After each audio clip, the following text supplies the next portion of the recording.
Say it! Oh, my name is Descheemaker, and I have a kick-ass record collection.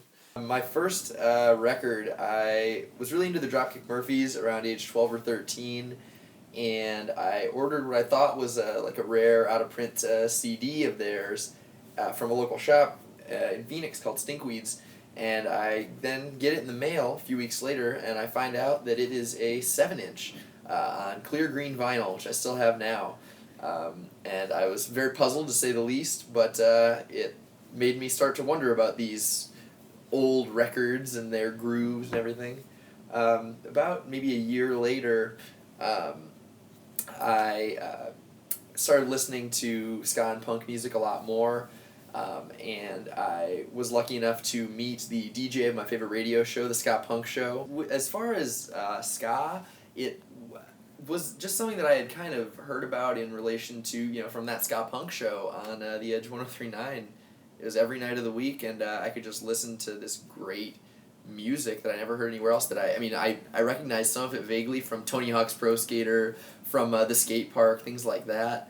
But just over time, I started to be like just really, really into ska. And it was at ska shows that I first felt like I was really a part of something, like with dancing and everything like that. And I got into collecting really vintage Jamaican vinyl, which is extremely hard to find, very expensive, and don't get started because, unless you're looking to spend $60 to $70 on 145.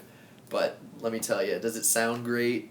Does it look great? Does it feel great to flip the needle on there and hear something that was recorded, in a little one-room studio in Jamaica in the 60s?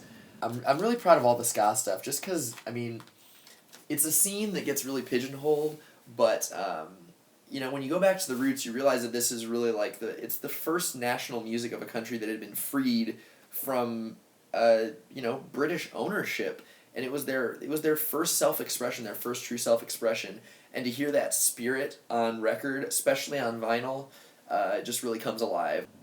In relation to the London Calling record, I was at a shop in San Diego.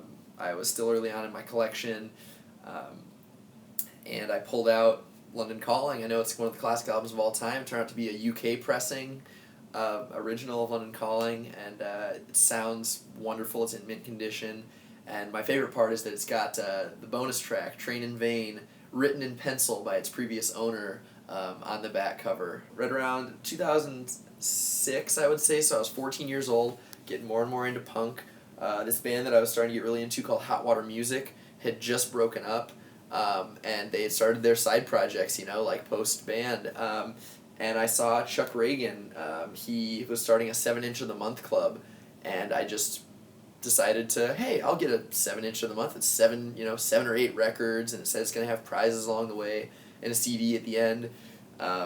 So I just, got all those, and then I was like, hey, I guess this means I'm in. I guess that means I'm in for the long haul with this guy. And so, as of right now, I'd say I have about 25 Chuck Reagan records, 7 inches, 10 inches, 9 inches, a die-cut 7-inch that's a saw blade with a California and a hammer on it. I've got everything he's ever pressed except for about 3 records. And if you start early with an artist, then you've dedicated yourself to their whole catalog. Dance Craze. I've got... that's sort of the definitive record of the entire two-tone ska movement. It was made to accompany a documentary made in the 80s about ska music, and it's live songs from the Specials, the English Beat, Bad Manners, Madness, the Selector, the Body Snatchers, all at their peak, and I was really grateful to find this baby because it just, it's the best document of a scene. And then with the Rock Against Racism records, those were pretty seminal in the UK in the 80s. They just, were right around the time that there was a lot of immigrant tension in the UK, and it was a backlash among all of the, post-punk and ska artists of the time. I was just able to find the UK pressing of this just within the past month. It's got tracks from Steel Pulse, X-Ray Specs, Elvis Costello, Stiff Little Fingers, Gang of Four, The Clash. It's like a perfect document of a scene. Like, It's a moment in time. Music's always held a very special place in my heart, and vinyl I feel like is just like the natural extension of that.